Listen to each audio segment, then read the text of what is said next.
Alright guys, here's another full self-drive video. I haven't posted these in a long time, but there's been a lot of changes to the software and some changes to really the way it performs. A couple of things got worked out with it, so it actually is working pretty well, but it is still doing some weird phantom braking. But here's another trip that we're gonna go to, just kind of a short trip to the park. And if you like these videos, I'll keep them coming too. Subscribe and hit the like button as you start to watch. But here we go. We're gonna start it right here, full self from the drive all the way to the place here. Just gonna see how it does, see how it goes. And this has been a few updates, so this is the latest software on here, and I signed up for the advanced software, so I don't know if that's a good or bad thing. It's probably not an ideal thing because I'm the guinea pig to some of the software. So I figured out the acceleration problem that I was having too. I would get in the car and I would have it drive, and every time it would go from a stop to accelerate, it was accelerating incredibly fast. Like, it's a Model 3 Performance, it's a fast version of the car, but it would just accelerate to the point where it was like uncomfortable. And so I had a hitch on this car. I put a hitch on the car, and I would always keep the hitch ball in, and so that was kind of detecting, you know, that was right behind you. And if somebody pulls up behind you while you're driving, the Tesla will sort of speed up. It'll speed up and, you know, kind of avoid them being on your butt, and it'll get out of their way, which is kind of interesting. So if somebody really comes up on you with like a lot of speed, the car will speed up to get out of the way. And so I think that hitch ball was sort of activating that system to say, hey, you know, speed up, there's somebody right on your tail. So I think that's what it was. But a couple of display updates. Actually, it does really good on these intersections now, where it sees like just about everything that's going on. I got kind of a lower charge because I had a pretty busy day at work. But this, you know, it shows you the stoplights, shows you just about everything on here, people behind you, the intersection lines, the lines, white lines versus the yellow lines. So it's pretty good. And the routing is actually really good too. It routes really well. You see how it doesn't accelerate too fast now? It's kind of a slow acceleration, which is kind of nice. But it used to be like crazy fast. But it's weird though. Maybe it'll mess up and do a couple of these things that it's doing. What it's doing on its own is when I'm driving and I'll start to approach an intersection, it'll like slam on the brakes, and I mean it'll like jam the brakes pretty bad. So sometimes I hate to say this, sometimes I keep my foot right here, you know, on the accelerator, because if it starts to do that crap, or it starts to do some of that, I just, you know, I gently prevent it from doing it. But it doesn't do it all the time. It's kind of a rarity, but it does do it to busier intersections. So if it's just kind of confused on what to do there. But it's interesting. It's not really showing too much depth or too much detail in those lines. I guess it is a little bit, but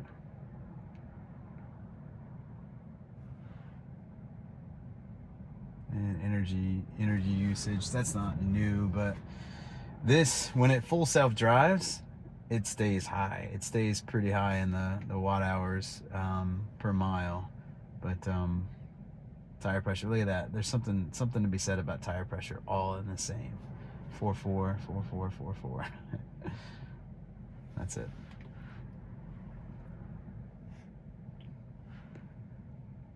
Hope I hit record. Yeah, I did. Okay, good. All right. Long lights. They need to add a software mode where they detect police officers and they go to the speed limit. And that's something else that you'll see with these cars, is they sort of speed up past the speed limit a little bit. I'll give you an example. Okay, so this is 40 miles per hour through here. I guess 3 is not bad, but I've been in some zones where I've had to turn it off because it was going, you know, 57 in a 45, which is obviously too much.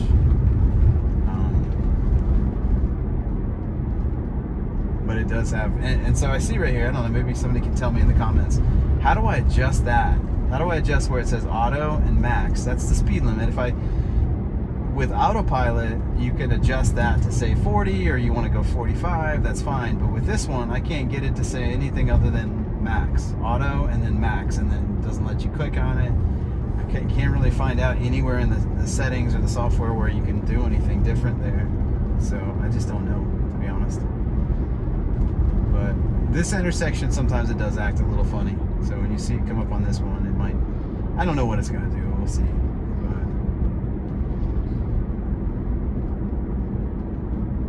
yeah, it looks like it's doing fine here. It's okay here. You always want to keep your cameras like clean as can be. You always want to keep them like no dirt on them. You know, get like regular water car washes and keep them nice and clean. But this is cool too. This is something, I don't know if it's fairly new. It's kind of new, but it tells you along your trip, you have a little arrow. So this is your start, this is your end of your trip. This is the kind of the pathway that you're on right now. And then it tells you any sort of slowdowns as you go. So, you know, in 8 minutes, there's probably, you know, in about 4 minutes, there's going to be a couple of stops or slowdowns, and then maybe even a heavier slowdown, which I think I know where that's at. And it kind of gives you an idea of, you know, what your trip's going to be like if you're going to run into traffic. It does automatically reroute, which is kind of cool. So it'll reroute you to other ways if it's you know, busy. So far I haven't had to touch the steering wheel at all. It has a new system. It's called attention monitoring, where it will turn itself on. If it sees your eyes through this camera up here, if it sees your eyes and you're paying attention to the road, it's fine. If it catches you like looking down, or if it catches you looking like, you know, to the screen for too long, it'll set it off. And it doesn't do it at stoplights. So when you stop, you can kind of turn your attention to anything else. You can do anything else for the most part. You can grab your phone and do stuff with your phone. And then, but if you're driving, if your car's moving and you start doing that, it really, that's a sweet car. And it really picks up on it. So it really says stop. So like if I stare at this screen, I'm going to stare at this screen here and look at my car on here. And see, yep, there it is. Please pay attention to the road. So it came up on the top, and I was looking at this. It also has a cool thing. If you have your phone in your hand, it'll also say, I don't know, I mean, these are good things. They're not really necessarily that cool, but I guess they're required by law. But if it sees that there's a device in your hand, it'll say device detected, you know, put down the device, pay attention, you know, just don't be distracted or texting or anything like that. So it's kind of neat how it does that. But it knows the difference. I think it knows the difference pretty well between if you drink your drink versus if you're using your phone. So it's kind of neat.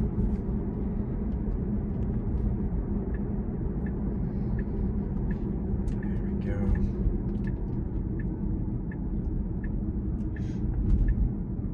So yeah, ever since I took the hitch ball out, it's doing much better. So it does matter what's around your car, and if your car is clean, and if, you know, you have things that are, if you customize these cars, I wonder how the software would handle it.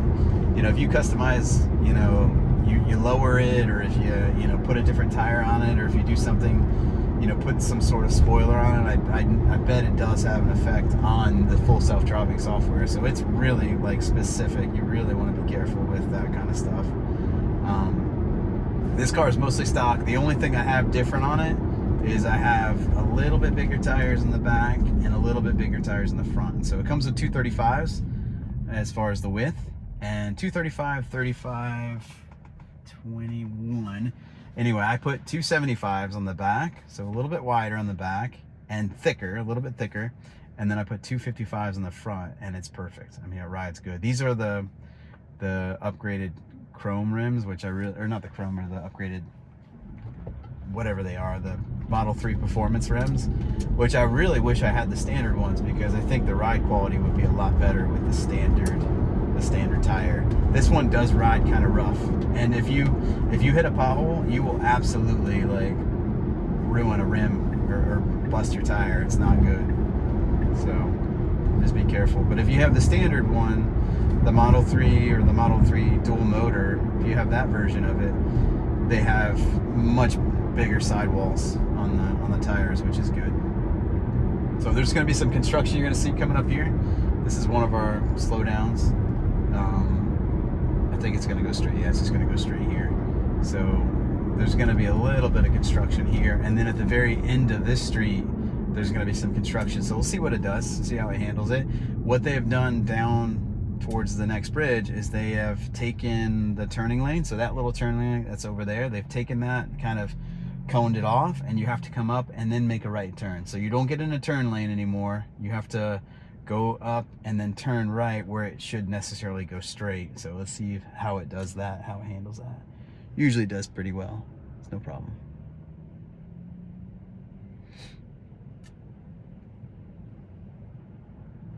Very cool view. You see everything. So nice. See just about everything on here. Kind of a cool picture. Even that driveway, even that kind of that pathway there, which is kind of neat. The red lights too.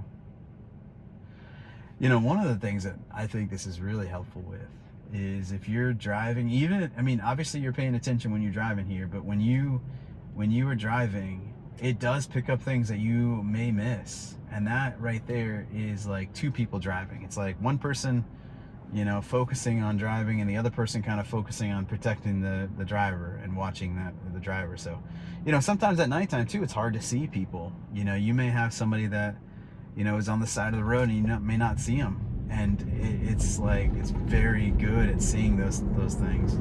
So yeah, I didn't like this guy got in front of me. I was gonna overtake him, it looks like, or I was gonna try to. And it said nope. Technically it should start working its way to the right anyway. So I don't know how long. I have it on average, so there's 3 modes on here. I just turned it to chill just now, but it's on average with lane change. No, minimum lane changes not turned on. So that means if you turn on minimal lane changes, it won't change lanes very often, only necessary lane changes. Whereas if you see right here, so I don't know why it's slowing down here. You see, I don't know why. I have no idea. It went slowed down to 28 miles an hour at that intersection. If anybody knows why it's doing that, or it has any sort of idea, and look, 45 through here and it's going 32, so I'm not quite sure what it's doing. Maybe it's preparing for the slowdown up here. I have no idea. And I've been driving, I have almost 100,000 miles on this car, and I still don't understand why it does some of the things like that. So, very interesting, very interesting. And then here's another big slowdown. This is where I anticipated it. Still going 10 miles under the speed limit. Yes, I don't know. I don't know why it does it. I'm glad to have caught that though. It's pretty interesting. So up here, you're going to notice there's going to be some construction. Maybe it's because it knows there's construction up here.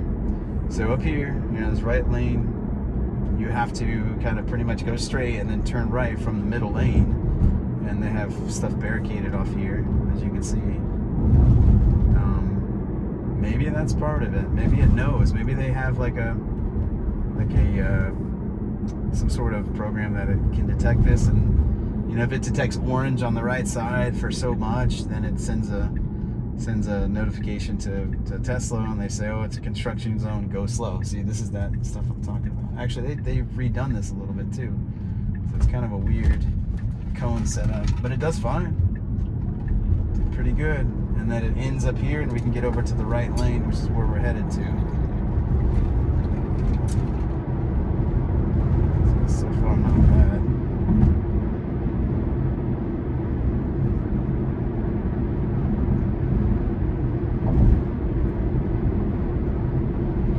Actually, it's staying longer in the middle lane than it usually would. And about 0.5, it's going to make a right turn.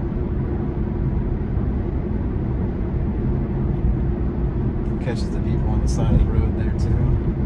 It's interesting. That's another thing I'm not a big fan of. I mean, why not get over now? Why not get over to the other lane and be ready to make that instead of waiting for the last second? I'm not a big fan of that, because now it's going to get up here and it's going to be next to this guy, and then this guy may not let me over. So it's kind of, oh, I see, because it didn't navigate all the way across, that's why. So we are going to fix that right now. Let's end that trip, and we're going to go right. Shoot. Let's go right there. See what happens. On the fly navigation. Will it do it? Oh, snap. It's going to go all the way over. That was my mistake. I can't blame it on Tesla. No, it's gonna do the whole thing. Good job. It's kind of it's kind of interesting that it'll do that too. And then once we get here, that was my mistake. I should have navigated all the way the proper way. Good, nice complete stop. It definitely doesn't ever roll through a stop sign. Good. And we're gonna try the parking style. Let's see if this works. I never have any success with the parking situation here. So let me bring this over and then let me try something. Look, go right there. See if it'll do it. Let's go right here. Okay, start. Here we go. Wish me luck.